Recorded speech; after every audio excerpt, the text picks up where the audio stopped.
Buenos días, soy Marina Maturana García y os presento mi proyecto expositivo, Itiro porque me lleva la corriente, incertidumbre y melancolía como motor de producción pictórica, dirigido por Joaquín Ibars en la Universidad de Málaga.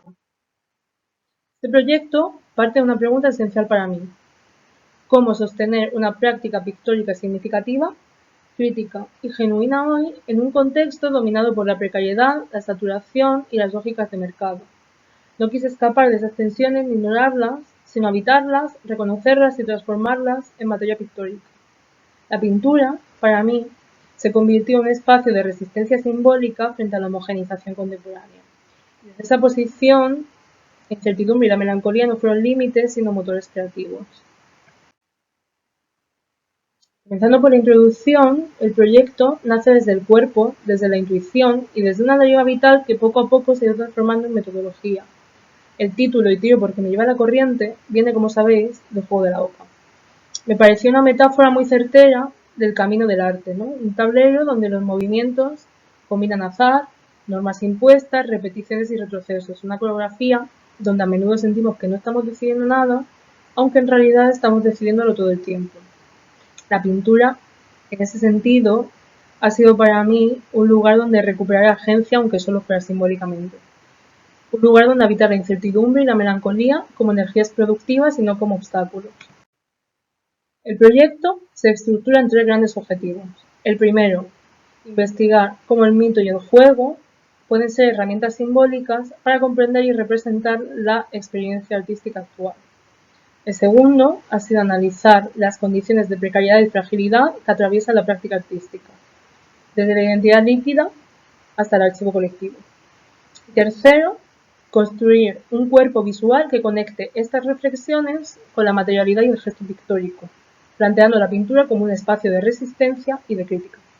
Para ello, combiné el estudio teórico con la experimentación práctica, desarrollando así un proceso de producción en tres fases que se relacionan directamente con la estructura narrativa del juego de la oca, también como de una historia, y por eso hacemos referencia tanto a Cortázar como a Jacques Kerouac. En cuanto a la metodología, utilizo una práctica pictórica híbrida, donde la técnica, el soporte y el formato se adaptan a la idea simbólica y conceptual detrás de cada obra.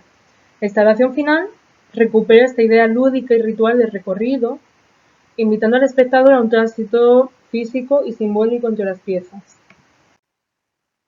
En paralelo, la investigación teórica fue fundamental para dar un sentido a las decisiones prácticas y metodológicas. En primer lugar, trabajé desde la mitocrítica cultural, siguiendo a José Manuel Losada, en el que dice que el relato no está obsoleto, sino que sigue funcionando de una manera transformada en un ritual contemporáneo, incluso en lo digital.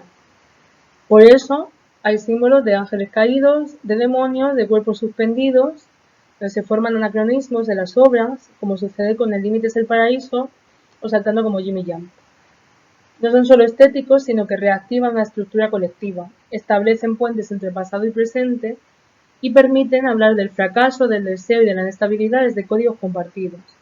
Esta actitud está también en diálogo con la noción situacionista del détournement, un desvío de significados para fracturar lo naturalizado. En obras que luego veremos, como Pisando Tullar, Desayunando Manet, la alta cultura y la banalidad conviven, evidenciando la tensión y la autenticidad convertida en un espectáculo y la irreverencia como una estrategia crítica. Y la segunda clave es el juego. Como una estructura cultural y estética, Huizinga lo plantea en Homo Ludens como la base de toda cultura, es decir, el tablero donde se suspenden las normas productivas para experimentar otras reglas, sería el arte. Por ello también Gadamer añade que el arte no representa un objeto externo, sino que se muestra como un juego autónomo en el que la obra y el espectador participan para generar un sentido. Esta idea legitima el error, el azar, lo no resuelto y lo visible, como veremos también en Esto no es un salto ni yo soy René, donde un cuerpo queda detenido en el aire, ni arriba ni abajo, abierto a la interpretación del espectador. Como escribió Cortázar, no tengo ideas claras, hay girones, impulsos y todo busca una forma. El tercer eje teórico es la subjetividad contemporánea, pensada como líquida y melancólica. Bauman describe la identidad como provisional e inestable. Mark Fisher introduce la idea de hauntology, el presente como un espacio embrujado por futuros incumplidos. En obras como Blurry, como Folies Bergère, las figuras aparecen borrosas, desdibujadas, incapaces de afirmarse plenamente. Y aquí, la figura de Cyberflaner de Juan Martín Prada me resulta especialmente significativa, ya que alguien recorre el archivo digital sin obedecer realmente a unas reglas de productividad, recolectando así restos y desviando su uso. Y así trabajé muchas composiciones paralelamente, explorando imágenes colectivas y devolviéndolas al espectador como fragmentos pictóricos cargados de ironía y melancolía. Finalmente, hablamos de la precariedad. Como explican Remedios Zafra y Steyer, la precariedad no es una anécdota, sino que es estructural en el trabajo cultural contemporáneo, y la autenticidad misma es utilizada como mercancía. Por eso decidí visibilizarla en las propias obras. Telas colgantes, soportes inacabados, huellas del proceso, como en Crash, Maldini y Damien Hirst en los 90, que ironizan sobre el espectáculo, el éxito y la ruina. Al final tratamos de ver la obra como una obsesión o experiencia, como Luis Gordillo, o en palabras de Gerard Vilar, la precariedad es el verdadero fantasma de nuestro tiempo.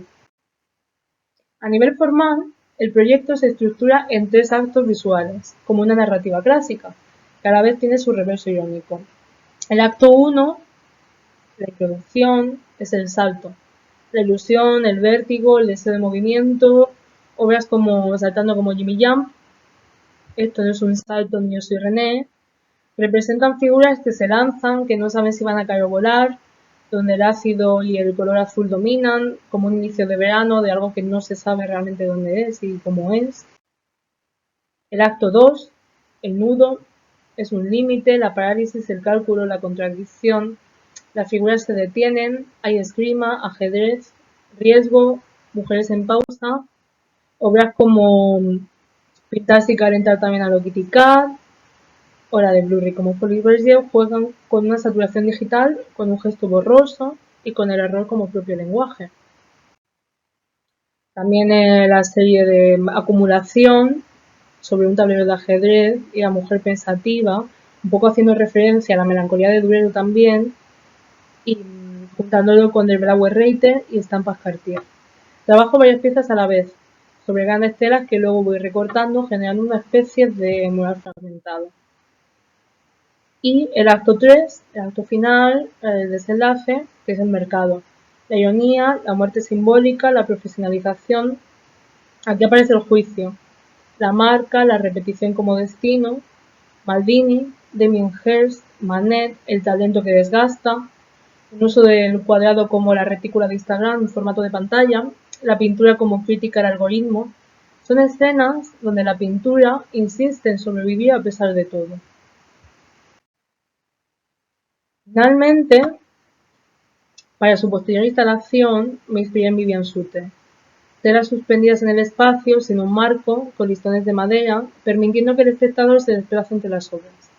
No quería una contemplación pasiva, sino una experiencia inmersiva donde las huellas, las manchas o los bordes incompletos también hablen. Quisiera sintetizar, por último, las principales conclusiones en 3 ideas clave.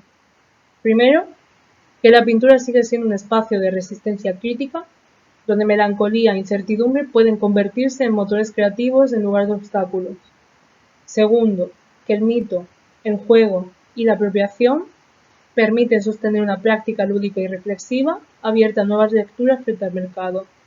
Y tercero, que la obra no debe aspirar a cerrarse, sino mostrarse como un proceso, ruina y reescritura, invitando al espectador a habitarla y contemplarla. Para terminar, quiero agradecer a Joaquín Ibars, al profesorado y a quienes me han acompañado en este proceso y también a ustedes por su atención. Y espero que este trabajo invite a abrazar la vulnerabilidad, el azar y el juego como formas posibles de resistencia creativa. Y por último, dejo las referencias para su uso y hasta aquí. Muchas gracias.